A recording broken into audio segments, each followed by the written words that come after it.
Governor Tim Walz will keep his emergency powers as health officials raise some new concerns about virus variants. It means the mask mandate and business restrictions will stay in place here in Minnesota. Political reporter Theo Keith is live at the Capitol. Theo, the move did spark some backlash at the legislature, though.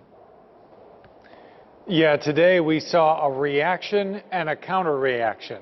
First, the statewide officials voted to extend the governor's peacetime emergency by another 30 days.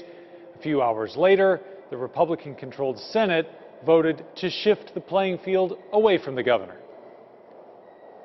There being 38 ayes and 29 nays, the bill's passed. The Senate votes to make it easier to end Governor Tim Walz's emergency powers. Republicans who don't like the governor's moves say the legislature could do it better. I believe the governor has been abusing the emergency powers. To become law, the proposal must pass the DFL-controlled House and be signed by Walz, who would be giving away his own authority.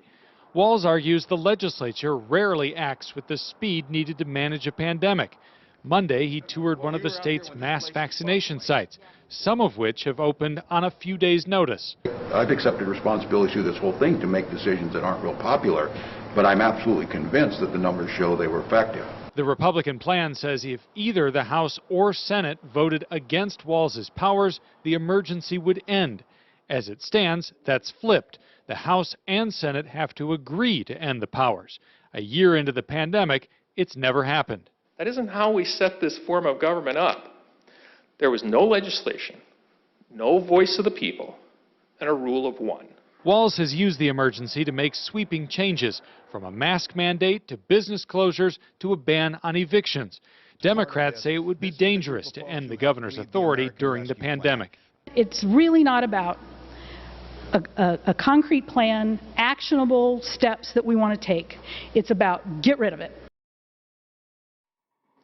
Against this backdrop, state health officials raised new concern about the recent outbreak in Carver County. That is the UK variant, which is more transmissible and is thought to have originated in youth sports, but is now spreading throughout the community.